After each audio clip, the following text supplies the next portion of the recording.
Kwanza kabisa ni kupongeza kwa kazi nzuri ambayo unaifanya. Mimi pia ni mmoja kati ya shabiki yako.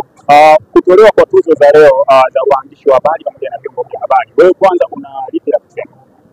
Kwanza naweza kusema kwamba ni hatua kubwa kwenye tasnia yetu ya habari, kwa sababu hatuna tuzo nyingi za waandishi wa habari hapa Tanzania, ukitoa IJAD, tuzo ambazo ni zile za kitaaluma kabisa ambazo ni kwa waandishi wa habari pekee. Nadhani labda hizi ndo za pili kama sijaona nyingine. Kwa hiyo naweza kusema kwamba ni hatua kubwa na nzuri na ambayo inaleta motisha kwa waandishi wa habari na inawapa ari ya kufanya kazi zaidi na kuona kwamba kazi zao zinathaminiwa. Na ukitazama hii imekuwa ni ya kipekee kwamba rais wa nchi kabisa anakuwepo. Kwa hiyo naweza kusema kwamba ni motisha kubwa na ni hatua kubwa kwa tasnia yetu ya habari. Organization kubwa imefanya na waandishi wa habari wanawake.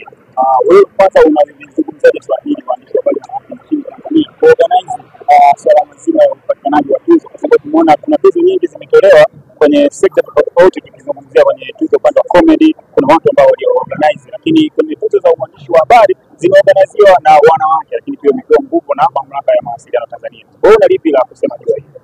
Kikubwa ninachoweza kusema kwanza ni ushindi kwetu wanawake, kwa sababu tumekuwa nyuma katika mambo mengi, lakini ukiona kwamba sasa hivi tunasimamia jambo kubwa kama hili la kinchi na la kitaifa, naweza kusema kwamba ni hamasa kubwa sana kwa waandishi wa habari wanawake, kwa TAMWA pia. Hata mimi ni mwanachama wa TAMWA, kwa hiyo najisikia fahari sana kuona kwamba tumeweza kubeba ajenda hii, lakini kubwa zaidi katika wakati ambao nchi yetu inaongozwa na rais mwanamke, na sisi ndio tumesimama kidete na kipaumbele kuhakikisha kwamba tuzo hizi zinafanyika. Kwa hiyo ni fahari kwetu na hatua kubwa pia ya kimaendeleo katika wanawake, hasa katika ngazi za kufanya maamuzi.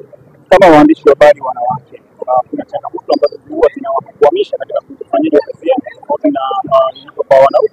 Changamoto ziko wazi, kwa sababu mwanamke kusikika kwa tamaduni zetu, mwanamke hapewi kipaumbele kwenye mambo mengi. Hata akisema ataambiwa labda wewe tu ni mwanamke.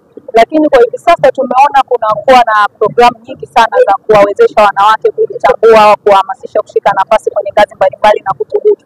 Kwa naweza kusema kwamba uwezo tumeshawajengea sana wanawake. Sasa ni wakati wa kupewa nafasi waoneshe talent zao, waoneshe kile ambacho wako nacho, na nadhani saa hizi katika sekta nyingi tumefikia hapo. Ukiangalia hata kwenye serikali yetu wanawake wengi wanaongoza wizara, kwenye media house pia unaona kwamba kuna wanawake wanashika hatamu, wanaongoza. Mimi sikusanya kazi yangu yoyote, kwa sababu hizi tuzo sio kwamba zilikuwa zinachagua watu, hapana. Ilikuwa kwamba unakusanya kazi yako ambayo inalenga masuala ya maendeleo labda na uzalendo na kama sifa ambazo wametaja. Kwa hiyo mimi sikusubmit kazi yoyote, kwa hiyo msitegemee chochote. Kusubmit kazi kwa sababu haufikidhi vigezo au ni kwa sababu ipi ambayo? Hapana, nilikidhi vigezo, lakini wakati hizi tuzo zinatangazwa mimi kwa kweli nilikuwa na heka nyingi. Nilikuwa nimetoka Ujerumani na join Crown, kwa hiyo sikuwa na muda wa utulivu kusema kwamba nitaweza kukusanya kazi na vitu kama hivyo. Kwa hiyo labda mwakani inshallah. Okay. Kuwepo kwa Rais wa Jamhuri ya Muungano wa Tanzania Daktari Samia Suluhu Hassan kuwa kama mgeni rasmi katika tuzo hizi, hii inaleta picha gani hasa katika tasnia hii ya uandishi wa habari? Kama nilivyosema, kwanza ni hamasa kubwa kwa sisi waandishi wa habari, lakini pia na hata kwa wananchi wenyewe. Wakiona kwamba hata rais anakuwa mstari wa mbele kuwasherehekea waandishi wa habari, maana yake ni kwamba tutaheshimika. Tumeshuhudia matukio mengi waandishi wa habari wakitreatiwa kama tu watu wa kawaida ama tu kama watu ambao hawana hadhi ama thamani.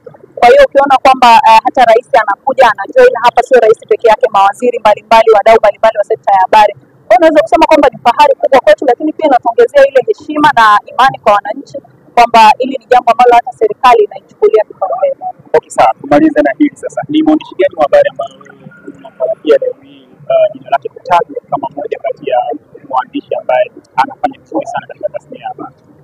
Mimi nafikiri waandishi wote ambao wako nominated wanastahili, kwa sababu sio lazima ushinde. Kwa kuwa wewe uko nominated, nafikiri kwamba unastahili kujipongeza, kwa sababu kama walivyosema kazi zilipokelewa zaidi ya 1000, lakini kategoria ziko 31. Kwa hiyo naweza kusema kwamba hao ambao wamekuwa nominated wanastahili kujipiga kifua na kusema kwamba wao ni washindi, haijalishi watapata tuzo ama hawatapata. Lakini naweza kusema kwamba kutoka Crown Media na furahia sana kuona Maprina Siobelo amekuwa nominated kwenye category 3. Kwa hiyo niko hapa pia kumsherehekea yeye kama mwanamke mwenzangu, kama mfanyakazi mwenzangu, lakini Crown Media nzima kuwa na mwandishi mmoja ambaye amekuwa nominated kwenye category 3 ni jambo kubwa sana kwetu, ni jambo kubwa kwangu mimi kama mwanamke kumsherehekea mwanamke mwenzangu na kumpigia makofi.